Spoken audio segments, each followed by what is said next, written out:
Yo, what's going on, snipers, and welcome back to our Winnipeg Jets franchise mode here in NHL 24. So in last episode, we had the draft and re-sign stage, and draft-wise, it wasn't really the best draft that we've had. It was actually a kind of a very bad draft in a sense because we decided to take an overager, and he ended up not being that high of an overall and not super high potential either. As you can see in Fairchild, he's 67 at 20, and we took him at 21st overall, and he doesn't look super great on paper. Like, his offensive awareness and all that needs a lot of work. He does have very good passing, but that's pretty much all he has. So I don't know if this guy's going to develop into being really much for our team, but we did manage to get at least one good steal, and that's Mr. Edwin Matsumoto, who's definitely going to be a good medium elite prospect for us down the road. Obviously, it's going to take a few years for him to develop still, but he should be in the NHL in a few seasons, which is nice. So at least we got one solid pick. Aside from that, we didn't really draft too much good players. Goaltending-wise, I think... Did I draft a couple medium elite goalies? No, that was a few years ago, I think, that I did those. I'm trying to remember exactly who I drafted in the last episode.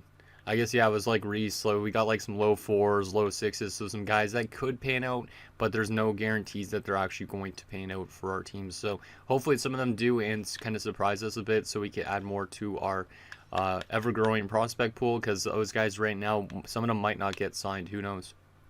But our NHL roster is coming along quite nicely, which is really great to see. Obviously, we kind of have a little bit of internal competition in terms of who's actually going to be making our lineup next season. So there is a chance that we might make some trades right before the start of the season, but I am going to probably wait till then just so I can kind of see who I don't need and who I do need. There is like a lot of guys though, like Jaqueezy, who should be jumping in. We also should have Wilson technically jumping in. So there is a chance that I move somebody like Kumpalainen, maybe somebody even like Lindstrom, that type of thing, just so we can get those younger guys into the lineup. And then from a defensive standpoint, we are going to be probably signing a good free agent to help out with the defensive pool a little bit. And then we will probably end up having to flip somebody away or let somebody play in the AHL for one more season while we wait to get that defensive core a little bit better. So yeah, that's basically what my plans are. Also, goaltending wise, we are going to be likely running Dag, and then we'll probably have as our backup a free agent signing, because I don't think Grant is really NHL caliber as a 76, so he's going to probably spend another year in the minors, but I don't really know if he's going to develop into being a backup goalie at the NHL level, which kind of sucks. It looks like we kind of actually do need another goaltender. Actually, no, we don't, because we are going to sign an NHL goalie. I don't think we need a third goalie in the AHL. But I was thinking we could sign one of our elite prospects, but we'll probably just wait on them a little bit longer. So anyways, let's get to your guys' comments now and see what you guys have to say about last episode. So the first comment is from Michael Dost, who says, one of the worst drafts I have seen. Why not try and trade the later picks for later picks in following years with hopes of that draft class is better? I don't know. I just never really got around to ever doing that type of thing where I trade my let's say like a 5th, 6th, and a 7th this year for the 5th, 6th, and a 7th next year for some other team.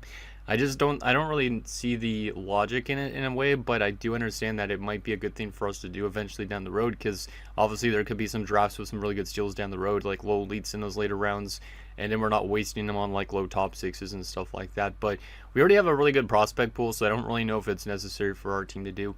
Next comment is from Sandro Otaku, who says, Fairchild definitely not a great pick. It might have been better to wait on trading Heinola to package the two of them together for either a good defensive prospect or a high enough future draft pick to select one. Keep Matsumoto in USA for now. With him being a gem, he should get decent growth to be a top 6 forward in the AHL the following season, which should in turn let him develop into an NHL caliber player by year 3, which is true. So yeah, I kind of rushed that Heinola trade a little bit, I would say, but at the same time it does free up that roster spot for us in terms of free agency, which is nice. But with Matsumoto, yeah, it's going to definitely take a couple of years at least for him to get to the NHL level, and once he does, I think I'll probably end up using him more as a winger unless his face-off stats start to develop really good. And we already have a lot of really good centers anyways, so maybe as a winger is probably better for our team down the road, which is nice. The next comment is from Souls, who says, excited to see the new look team at the start of the season. Hopefully the youth movement continues to impress, and I hope so too. I think this youth movement has been one of my better kind of like turnarounds on a team, because we've been able to draft some very solid players in some years, And it's almost starting to build up to being like what my Arizona Coyotes series was like a few years ago, I think, in terms of having like such a deep prospect pool that you could literally turn to any guy to replace another guy. So it's pretty amazing. And then the last and final comment is from Hockey Guy 88, who says, I think bringing in McAvoy for a year would be a good idea. After that, Scarlett and Vernaski are going to be ready to play in the NHL. Plus, you have Palin and Vandermeer. So he's saying to basically bring in Charlie McAvoy, and I think that's what I am going to be leaning towards doing, is bringing in Charlie McAvoy. So, but if we end up doing that, basically like what he was saying is, so technically these two defensemen, Scarlett and Vernaski, are technically NHL ready. I might honestly, though, wait one more year just to play it a little bit safe to get them into the NHL, because I don't think I really want to move out somebody like Graham or Kane yet. So I think probably what we're going to end up doing is, I'm trying to think. We're going to have to probably trade somebody on the defensive core if we do bring in Charlie McAvoy, because likely Palin would be playing with McAvoy, or Vandermeer would be playing with McAvoy, and then you'd have still the other one with Kyrou. You'd have Galvis, and then you'd have one of these guys. And the other one I wouldn't want to really use as a depth defenseman, because these are both listed as top 6. So we might look to trade one of them away. Both of them are only 24 and 23 years old. And then we do have Scarlett and Vernaski and Nolstorp, who could all jump up potentially next season too. So I think we'll probably end up leaning towards trading away Kane. But he does have the higher cap hit, which we kind of need, which is interesting. But once we sign McAvoy, we won't have any cap problems anyways. But I might look to trade Kane just because he's a year older. Graham hasn't played an NHL game yet, but he's been very good offensively in the AHL, and he is a two-way defenseman, which is kind of nice, while Kane is just a DFD. And if we look at our other defensemen, we have a two-way with Galvis, Kyrou is an offensive, Vandermeer is an offensive, and Palin's a defensive. Technically, we could use more defensive defensemen in that sense, but Scarlett's a DFD anyways. Vernaski is a two-way. And what about Nilstorp? He's also a DFD, so that kind of makes me set that to move Kane just because he's a DFD and we have DFDs that can replace him. So I think we're likely going to try and trade him maybe closer to the start of the season, like I said, just because I want to make sure I have the right amount of players.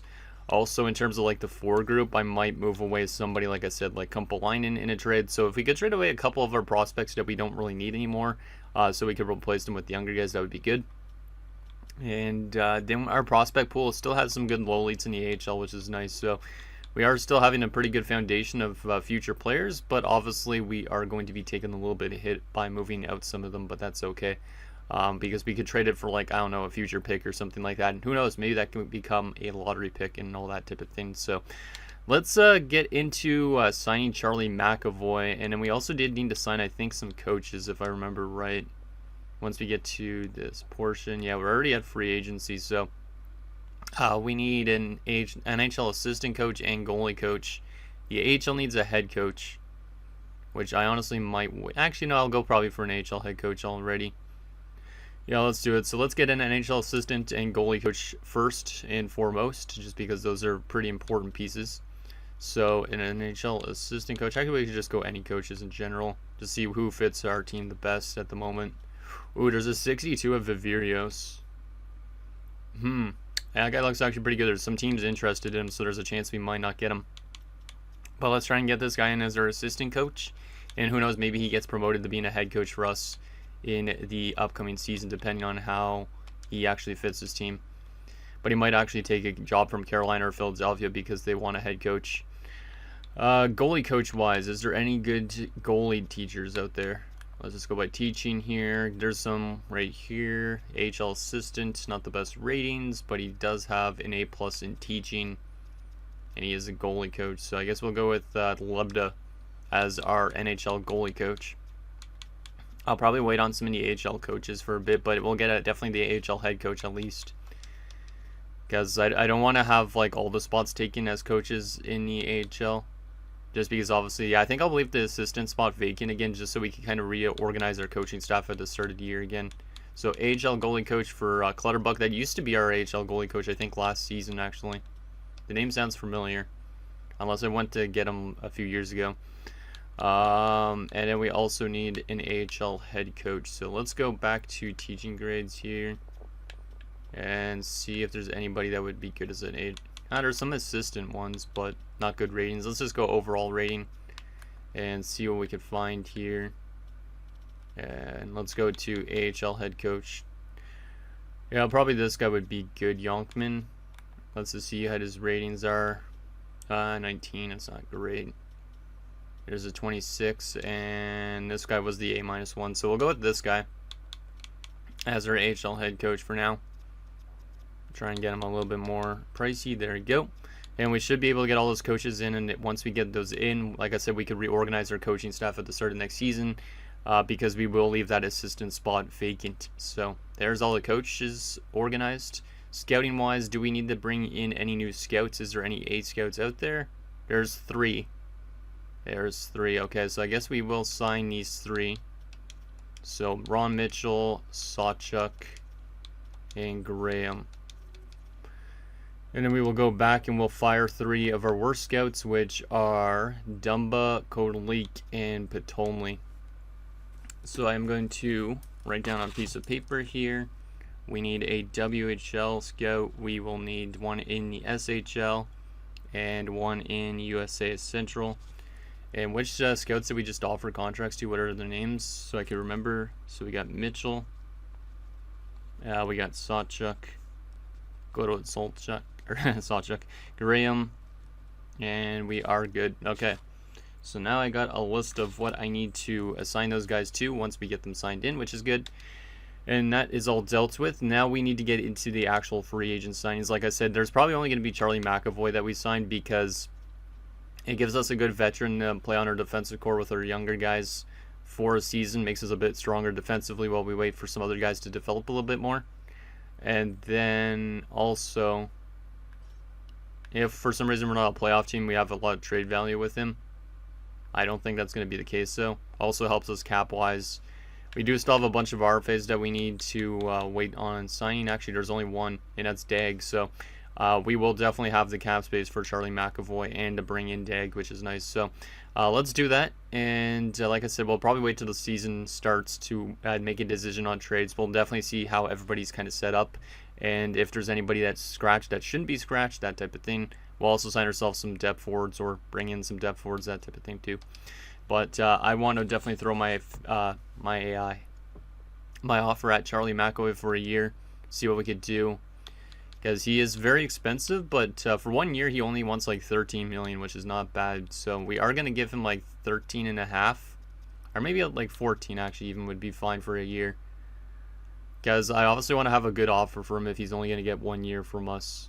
So let's do it with a 1 year, $14 million deal. It's a lot of money to spend on a guy, but he's a very good defenseman, and he definitely could help out with the young guys and take us to that next level while we wait for other guys to develop. So I like that a lot. Hopefully he accepts and wants to come to us because there's no other teams interested at the moment.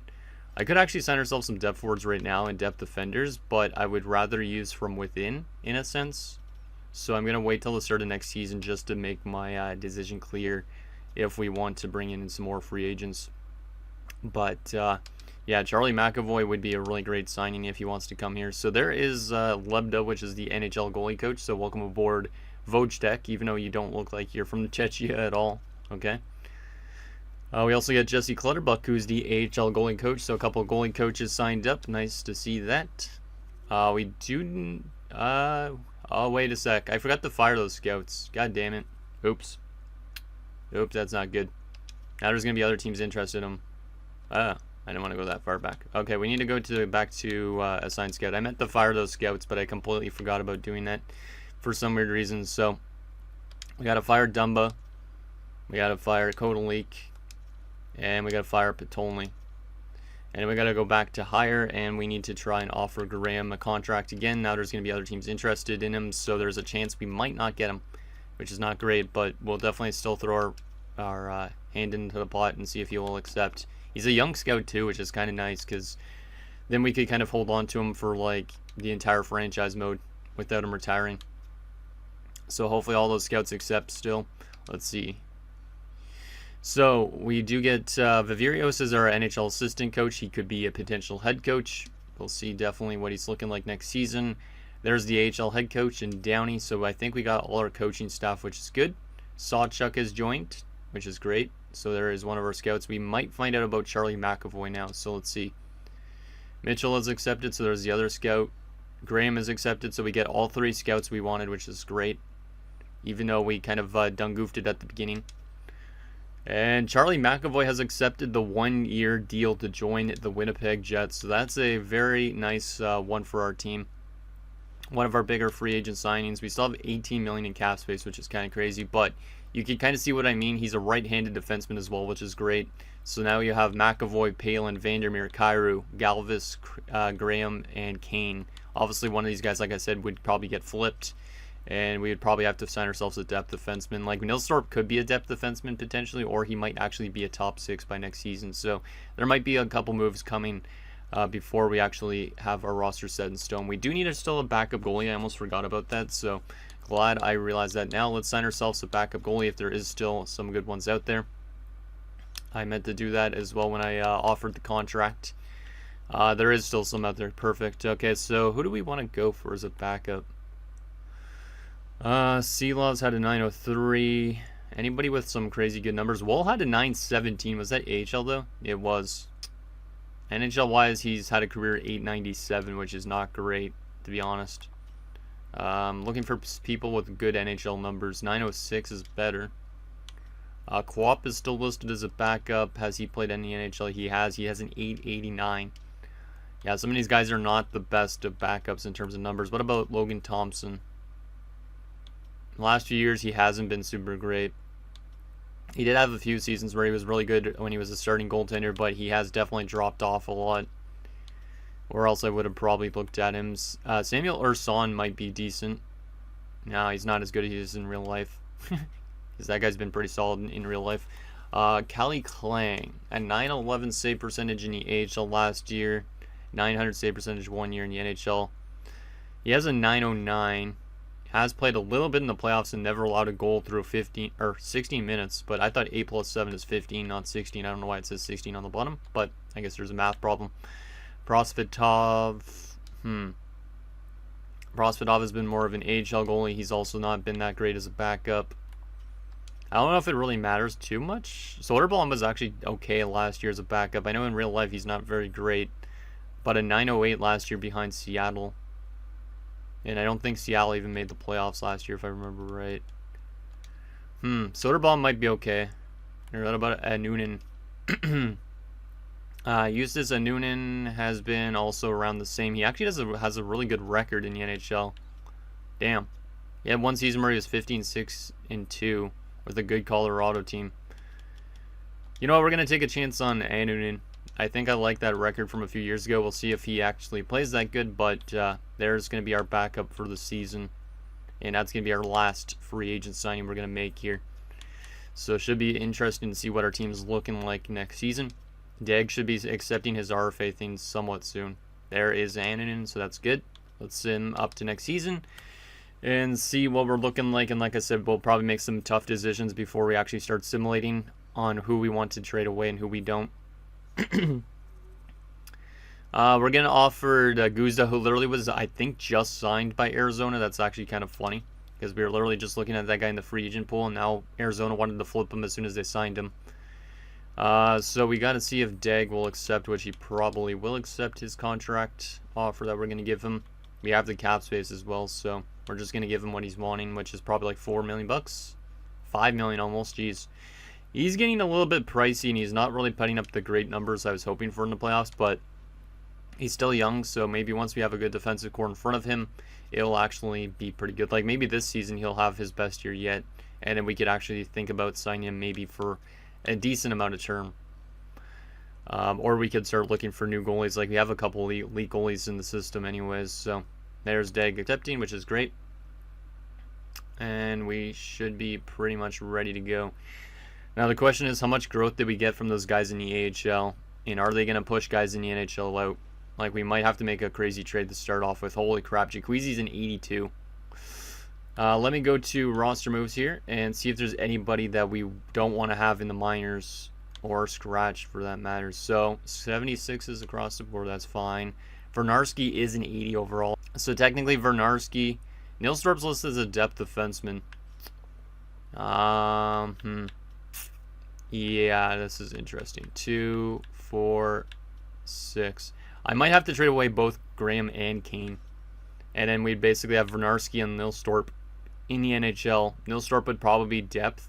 Even though he's a low elite, he's already like 23 or 24 years old. He is really good defensively, though, which is interesting. Vernarski definitely should get in already this season. But you also have like a logjam of guys like Louis Vara. Even this low 4 Nordstrom has been good.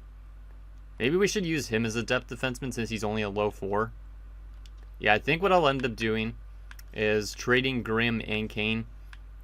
And then calling up Vernarski and Nordstrom. And that way Nilstorp is still getting playing time. Scarlett is, Louis Vara is, and all these other dudes. But we have a huge logjam of players on this team. Wilson should technically also be up here in the NHL, which means, is there anybody on the forward core that would be worth moving out? Just Kumpelainen. But let's see, 3, 6, 7, 8, 9, 10, 11, 12, 13. So if I brought up, I'd have to trade away 2 players to get him in. I honestly might have to wait another year to get him in. Like, I would probably look to trading away Yakula, because he's still a depth forward at 24. So it would be probably Yakula, Kane, and Graham that all get flipped. Yeah, if we want to get Wilson. He's listed as a depth forward, so he could maybe spend 1 more year in the minors. He's only 21 as well, so I don't think I need to rush him. He has very good shooting categories, though. Yeah, I think I'm going to wait a little bit, actually, on Caden Wilson, maybe. Or Falski's up to a 78, which is kind of crazy, because he's only... Wasn't he I don't think he was a medium 6. I guess he was. I thought he was a low 6. Huh, never mind. So he's almost ready as well. A lot of these low leads are fine. Oh my goodness, there's so much good players down there. It's actually kind of outrageous. So I think the defenseman for sure is what we're going to do. So we will call up Vernarski on Nilstorp, and we will trade away Graham and Kane. Or not Nilstorp, Vernarski and Nordstrom, because I don't want Nilstorp being scratched as a low elite. So let's trade away Kane and Graham and call up those guys. So we'll call up Vernarski. And we will call up Nordstrom. We're over the player limit. God damn. I guess I could just send down for now Graham, because he's going to get dealt anyways. So let's go back to this. Go best AHL lines. We're going to trade Graham and Kane. And then we're going to definitely get our lines set up. But we have a little bit of a problem with the amount of players we have. So let's go to browse trading block. Actually, not browse trading block even, because I don't really care what I'm trading for. Maybe picks would be fine, but let's trade away those 2 defenders and open up those roster spots, because we want guys to be playing in their roles kind of more. So it would be Kane and it would be Graham. They don't really have a ton of value, but there is teams that want them both. So let me just go to the trade finder and see what I can get for both. I would take probably a 2nd round pick if a team was willing to just do that. But I want to see what teams have to offer for them. So we want to trade Kane. Wait, what the heck? Oh, that's why I pressed X accidentally. I was like, why the heck did it just go back to that? But I like all the internal competition we kind of have with this team in a way. It just makes it a bit more interesting to see who's actually going to be in our lineup. So let's go open trade block. Nothing found. And nothing found on that either. Okay, so I guess we're going to have to find ourselves a trade. So we will try and see if there's a team interested in both of them, which Anaheim was, but I would prefer an Eastern Conference team if possible. Because obviously these guys will probably play us down the road in a playoff scenario, just guessing. So we'll get both of them in. Is there a team that would be within the cap constraint? Hey, Arizona. Okay, but we want to look for an Eastern Conference team first. Carolina would be one of these teams. Okay, so Carolina wants both of them. I don't really want to bring in a roster players, so I'm going to just look for a draft pick in return. Let me just see if the second's actually close. It is. Okay. We might be able to get a 2nd rounder for both these guys, which is not bad at all. I mean, both these guys were former 2nd and 1st round picks, so it kind of makes sense. So let's see if we can get a 2nd rounder for the 2 of these guys, because we don't need them anymore. And that's rejected. Okay. What if I added a late round pick into this deal? Because I could do that. Let me sort by year. We don't have multiple picks in each round. If I threw in like my 6th round pick this year, would this get it done? There we go. Perfect. So we get rid of 2 players we don't need really much anymore. With a 6th rounder, we get ourselves a 2nd rounder. And now we'll likely use Vernarski in the top 6. And Nordstrom will be depth just because he doesn't have much potential anyway, so it's a way to getting him some playing time. And we'll probably keep Nilstorp, Scarlett, Louis Var in the AHL for 1 more season. And all these other guys will be down there too. So that is good and ready to go. Let's set up our lines now, and then we could actually start simulating a little bit. We're probably not going to simulate too much just because I don't want this episode to be insanely long after doing all those like maneuvers and all whatnot. But we're only like 26 minutes in, so we might be able to record a decent amount of the season sim here. So let's see what we could do in terms of our lineup. Obviously, I want Irving being in the top 6, but him and Groshek are really like internal competition a lot. Like, we have a lot of competition in our lineup. Stankoven was really good on the top line last year. We'll keep Irving there. Groshek is listed as a 3rd liner, so that's actually good that he's listed still as a 3rd liner. Trying to see who we want to get into these spots. Jaqueezi could definitely go on the 3rd line. Kagorodov is listed as a 3rd line scoring forward. Jaqueezi's a 3rd line checking, so let's go with Kagorodov on that 2nd line instead. Our 3rd line instead. We'll go with something like that. Yakala.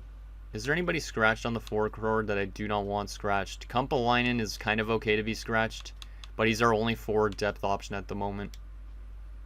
So I am going to have to make a decision on what I want to do with Kumpalainen, I think, before the start of the season, because he is listed as a 4th line forward, which means he should technically be playing.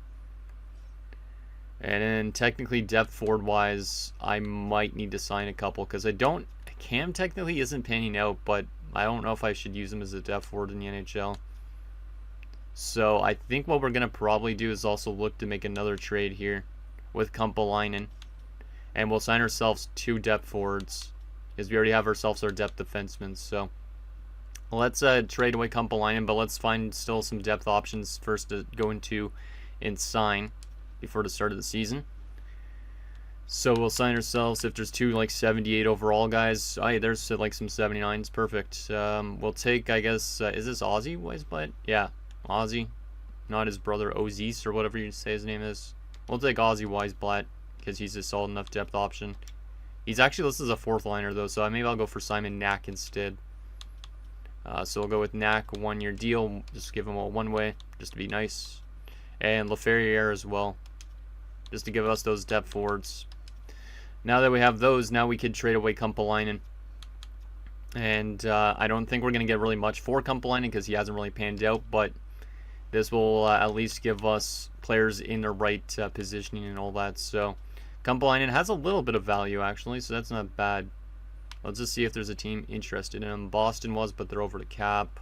Let's just go to a random Eastern Conference team if possible. Detroit. Let's trade him into Detroit. Why not? We will take maybe a 4th round pick. Actually, we might be able to get more than that. Actually, there'll be over 45 skaters, it said. So let's try to find a different team. Florida. Would you be willing to give me maybe a 3rd rounder? Hey, we might actually be able to get a 3rd round pick for Kumpalainen, which I think is pretty good considering this guy doesn't really put up a lot of points. He had 27 last year. He's 25 years old. He's probably just going to stay as an 80. So let's see if we get a 3rd rounder for him. And yes, we do. So we could have probably got a little bit more value for him, but that's okay with me getting a 3rd round pick. Obviously, we could use those to move up in a draft, that type of thing. So I like the asset management we're doing right now. Now let's advance a few days and see if we get those free agents that we were offering contracts to, which is Knack and the other dude. We also do got to reassign our scouts still, so there's Laferriere and Knack. Man, there's so much stuff to do just to set this team up now. Okay, so Knack and Laferriere, you guys are going to be our depth forwards. Perfect, that's good.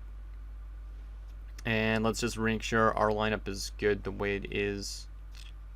So obviously it's good like 5-on-5 wise. Defensively, Okay, there we go. So it's going to be Vandermeer, McAvoy, Palin, Cairo, Vernarski, and Galvis. I like it, actually. I'll go a lot. Dag and Anunin. This is a good-looking team. Very solid-looking team. Power play-wise, Misa, Helenius, Stankov, and Vandermeer, Lucius. I'm going to take Chaz Lucius off the first unit and give that to Aiden Irving. And we're going to do Lucius on the second unit instead of Irving. Just to kind of give Irving a bit more ice time because we know he can score. Yeah, that looks good. Both power play units actually look really nice. Yeah, I like the chemistry on this team a lot already with this current head coach. I don't even know if it's our same coach as last season, probably. But everything's looking pretty nice. Okay, we're perfectly set up for the NHL. Let's just make sure the AHL has the right guys in the lineup. So the only ones scratched, Lemaire and Rantanen. I'd like to get Rantanen in because I think he could develop to similar to where Nordstrom is currently. But is there a spot we could get him in on this defensive core? Bishop is only medium top 6. Yeah, I guess I would take Bishop out if I was going to take anybody out of this defensive core. So let's get, not Lemaire, Rantanen into this spot. Oh, that makes it a -3. Not really much way to get rid of that. Let's do that, I guess, to get just a -1 on the top pairing. And yeah, that's all set up and ready to go. Perfect. So the AHL is looking pretty stacked as well. We have ourselves a lot of lowlights in there, like Enroth, Hurd. So it should be interesting to see how those guys develop. I like it. I like it a lot. Perfect. So that's all set up and ready to go. Let's just go to our scouts now and reassign those scouts we hired. So if we sort by potential here, it was Sawchuk was one of them. We got to change him over to the WHL. A lot of due diligence to start the season, but that's okay. That's just going to make us better down the road because our scouting pool is even getting better, that type of thing. So there's one guy, Mitchell, and the other one was Graham. Mitchell. Hey, where is Mitchell? Or am I just blind? I might be blind. Yeah, there I am. There we go. Mitchell, you're going to sign you over to the SHL, which should be pretty easy. Not the Allsvenskan, because the Allsvenskan never really has that much prospects in it. And our final one is, like I said, Graham to reassign. There he is. He's in the OHL right now, which we don't need him because there's already a few people in the OHL. He'll be going to the USA Central. So there is that, and all the scouts are set up. The coaches are set up. I think we have our best coach that we need for this team. Let me just see how Cardwell is. 66. That's pretty solid. We could obviously take a look and see if any of these other coaches are better for this team. I guess we'll do that just in case, but I feel like this current coach is the best one for us. So let's see. Jenkins. 54. Yeah, definitely not Jenkins. You're not good enough for sure. What about Vivirios, who we just hired? 69. Never mind. Chandler Vivirios might be our head coach here, which is kind of crazy. Let me see how Vivirios fits the roster. Like, is there any minuses on lines that we didn't like? But 69% is very good. So forward-wise, very good. Defensively, pretty balanced, which is good. Goaltending obviously has no chemistry. Power play-wise, has good chemistry so far. Just looking for any major negatives about this coach, which not any of them. This coach is perfect for us. There is a minus on this power play, our penalty kill unit, which is not great, but that's okay, I think. It's because Luke Misa doesn't really fit our penalty kill, but since he's on the power play, I don't know if I really even need him on the penalty kill. Maybe I'll put somebody else in that spot. Who could I put in that spot though? I'll just keep it the way it is for now. It's okay having a -2 on one unit. So there you go. We're ready to start up the season simulation. Finally, it's only taken 35 minutes now. 10 minutes just went by like that. So we're going to probably only simulate a couple months, but our team should be pretty good this year. We should be definitely a playoff team, I think. But the question is how long, and is this team going to get more experienced than they have in the past? I'm really excited, though, to see what this team could do, because I think our first 3 lines are very good. Obviously, we don't know much about the 4th line and all that, how our defensemen are going to do, because a couple of them are rookies. Hopefully Charlie McAvoy helps out our team astronomically as well, because that's why we gave him $14 million for the year, just to help out with the youth movement a little bit on this team. He could be a good leader in the locker room, that type of thing. So, but we should have a very solid top 4 in terms of offensive production and whatnot. So 4-2-1 in the preseason. That's not too bad. Who was leading us in points out of curiosity? It was Misa with 10 points in 7 games. Not really a surprise on that front. We should see a pretty good year from Michael Misa, my guess. Okay, so let's go to the end of this month, and we'll do to, I think December the 1st is where we're going to stop simulating. And we're definitely going to just take a look and see what our team has been up to at that point. But we should be pretty good this year. Like, this might be one of the best teams we've built up in franchise mode this year, I feel like. Just the way this Jets team is trending, I think it's going to be a very good team eventually. Like, we're winning every game so far this season. Except for one game, there's 2 losses. 8-2 in our first 10 games. That's exactly what I was kind of expecting with this team. Love to see it. Hopefully everybody's getting their right amount of ice time that they deserve as well. Let's go another month, and then we'll definitely take a look at player stats and just see what's going on so far with this team. We lose our first 2 games of November, 3 games of November, 4 of our first 5. Okay, that's not ideal. It's kind of a reverse of what last month was like. Maybe because we're still a young team, we're still having those inexperienced type of things. Lindstrom was losing morale because of ice time. I saw that, so we might need to find a way to get him some more ice time. A little bit of a weird month for the team, but we are still 13-8-2 at the end of November. So not terrible, not great either. Obviously, that last month was not great at all, but Irving's been really good. 25 points in 23 games, 12 goals so far. He's becoming more of a hybrid production player, it looks like, this season, which is interesting. So, since we're 23 games in, let's take a look at team stats and player stats, see what's going on with this team so far. Probably next episode, we won't make any trades. We'll probably simulate up to the trade deadline now and just see what, obviously, this team does in a bigger sample size. So, as of right now, we are the 7th best team in the NHL, though, which is kind of surprising based on our record. We have played one of the most amount of games, though. We are currently not one of the best offensive teams, which is kind of not what I was expecting. 3.35. Our goals against per game wise, we are one of the better defensive teams in the NHL, though, which is good. But we're still allowing almost as much as we're scoring. Our power play has been really good, though, despite our offense not being that great. 27% at this stage, which is top 5. And our penalty kill is 81.5, which is not very great. But it's not terribly either. It's kind of like mid-table, I guess, or a little bit below mid-table. Yeah, I don't think we're going to really make much changes going into the next episode, just because we want to kind of see a little bit more of a sample size. But let's take a look at the player stats here. So Misa's been good so far. Stankoven's been good. Lucius has been good. Misa's been good. Perfetti's been good. Kagrodov's even been solid too with the 10 points, but he's -5. But in terms of offensive depth scoring, it's looking pretty good. Like, we might not be scoring a ton, but everybody on the team is contributing, it looks like. Except for Philip Groshek. He's not on the power play this year, though, too. He was the last few years, so maybe I should put him back on the power play. Because he's only on pace for, like, I'd like to say, like, maybe around 20 goals, but he has been more of a 20-goal guy, actually, too. But, yeah, his goal scoring is not off to a good start, so maybe we want to get him on the power play somewhere, if he's not already, which I don't think he is. Lindstrom only has 2 assists through 23 games. He wasn't getting a lot of ice time, so, there might be some guys that get dealt this season just to get replaced by guys in our minors, just because they're not producing or not liking their ice time. Aiden Irving's been fantastic so far. Hellenius has been great, too. Jacquezi's actually been decent for his rookie season. 1 goal and 7 assists. Maybe we take him off the power play, because I think he is on a power play unit right now. So I'll take him out and put Groshek in there instead. Yakula only on 2 goals.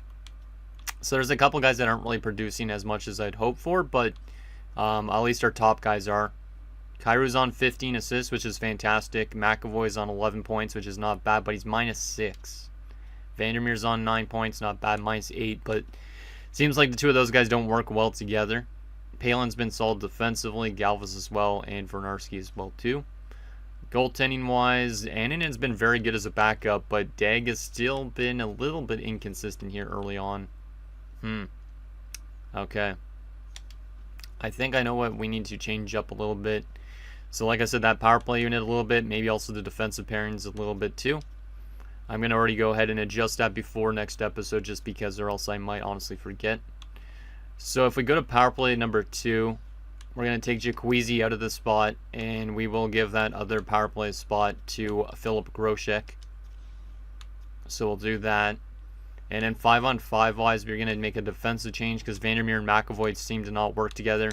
We're going to go with Palin. Actually, maybe not Palin. Is that minus? Ooh.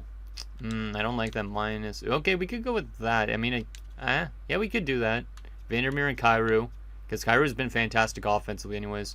McAvoy and Palin, and then keep Fernarski and Galvis together. Yeah, I think we'll go with that. But Lindstrom was not liking his ice time. But it's either between him or Kagorodov for that 4th line center spot. So that's the only thing.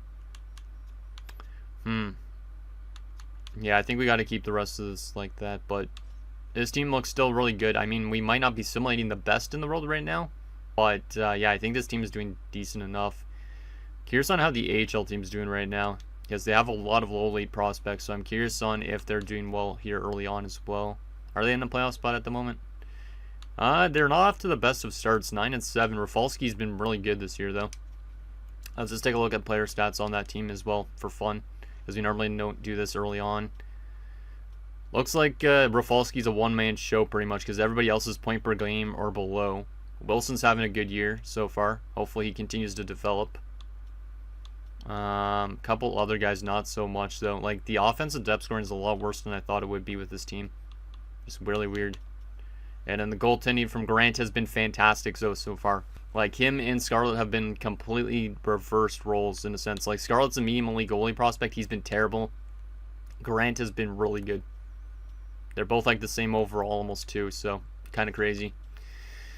So that's a look at the AHL and NHL. And that's going to do it, guys, for this episode of our Winnipeg Jets franchise mode. So in next episode, we probably won't do any trades. We'll probably just continue simulating so we can get a larger sample size and see what this team is actually looking like. And obviously, we're going to probably try and push to make it into the playoffs again because we should be. But this team is a little bit inconsistent here early on. We had a good first month, second month, not so much. So hopefully, we can find our consistency a bit because that's obviously a big learning curve for this young team. So anything down below, and I'll see you guys next time.